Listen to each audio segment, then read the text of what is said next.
Hello, আসসালামু আলাইকুম ওয়া রাহমাতুল্লাহি ওয়া বারাকাতুহু। আমি দিল্লি থেকে মোদির বউ বলতেছি। কে বলতেছেন? হ্যালো। ওয়ালাইকুম আসসালাম ওরহমাতুল্লাহি ওবারাকাতু। আরে বাবা, কবে তোমরা বিয়ে করলা? আমাকে দাওয়াত দিলে না? একলা একলা বিয়ে করলা, একলা একলা দাওয়াত খাইলা। আপনি কে বলতেছেন? আপনাকে কেন দাওয়াত দেব? নিজের রিলেটিভদের দাওয়াত দেই নাই, আবার আপনি আসছেন দাওয়াত খাইতে। আপনি কে রে ভাই? আগে পরিচয়টা দেন তো, দেখি চিনতে পারি কিনা। আমি তোমার বাবার একজন ঘনিষ্ঠ বন্ধু ছিলাম। আরে, আমি মেজর ডালিম বলতেছি।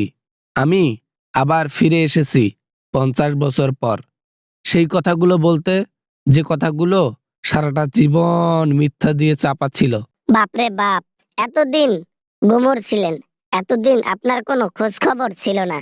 এমনকি উইকিপিডিয়ার মধ্যে আপনার ডেথ সার্টিফিকেট পর্যন্ত দেওয়া আছে। সব কি ভুল নাকি? হ্যাঁ, অবশ্যই ভুল। যারা নিখোঁজ হয় তাদেরকে গুগল ডেথ সার্টিফিকেট দিয়ে একবারে শো করাই দেয়। আমি জীবিত ছিলাম, এতদিন বের হয় নাই, সময় হয়েছে তাই বের হয়েছি। এই 50 বছর পর এসে আওয়ামী লীগের পিছনে এত বড় একটা লম্বা বাস দেওয়ার কি দরকারটা ছিল? আপনি পালিয়েছিলেন, ওটাই ভালো ছিল। আপনাকে কেউ খুঁজতও না, আপনি এখন এসেছেন নিজ ইচ্ছায়। সত্য তো কখনো চাপা থাকে না, একদিন না একদিন সত্য বেরিয়েই আসে, ঠিক দুগলা ঘাসের মতো। আমিও তার বাইরে নই। হুট করে চলে আসলাম সত্য কথা বলতে, এবং দেশবাসীর চোখ খুলে দিলাম। খুব ভালো করেছেন, খুব ভালো করেছেন। ভাগ্য ভালো আমি ক্ষমতায় নাই।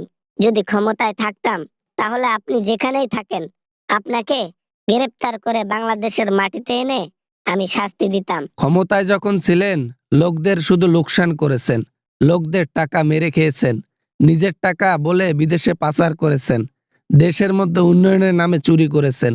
এইসব করার পরও দেশের মানুষদের হত্যা করেছেন।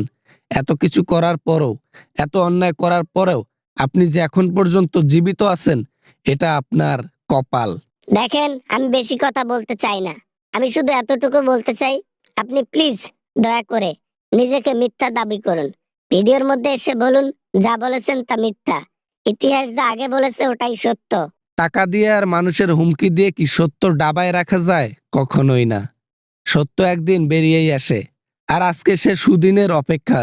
এ সুদিন চলে এসেছে। তাই মানুষের মনে এবং ঘরে ঘরে সত্য পৌঁছে গেছে।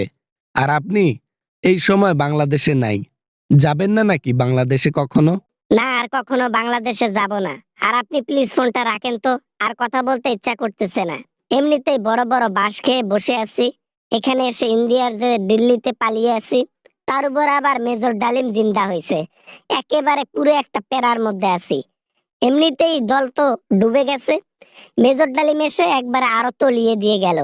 রাখি দিলাম ফোন, আর কথা বলবো না। ঠিক আছে, ফোন রাখলে রাখেন, সমস্যা নাই। আমি শুধু এতটুকু বলার ছিল, আমি যে সত্য কথাগুলো বলেছি, এইটা বলার পর একটা 10 মণি পাথর আমার মন থেকে নেমে গেছে। নয়তো মিথ্যার আচরণ ছিল সব। হ্যালো বন্ধুরা, আশা করি সবাই ভালো আছেন। আমিও অনেক ভালো আছি। ভিডিওটা কেমন লাগছে তা কমেন্ট করে জানাবেন। ভিডিও ভালো লাগলে অবশ্যই একটা লাইক করবেন, আর চ্যানেলে নতুন হয়ে থাকলে অবশ্যই চ্যানেলটি সাবস্ক্রাইব করবেন। দেখা হবে এরকম মজার ভিডিও নিয়ে আবারও আপনাদের সঙ্গে। সবাই ভালো থাকবেন, সবাই সুস্থ থাকবেন। আল্লাহ হাফিজ।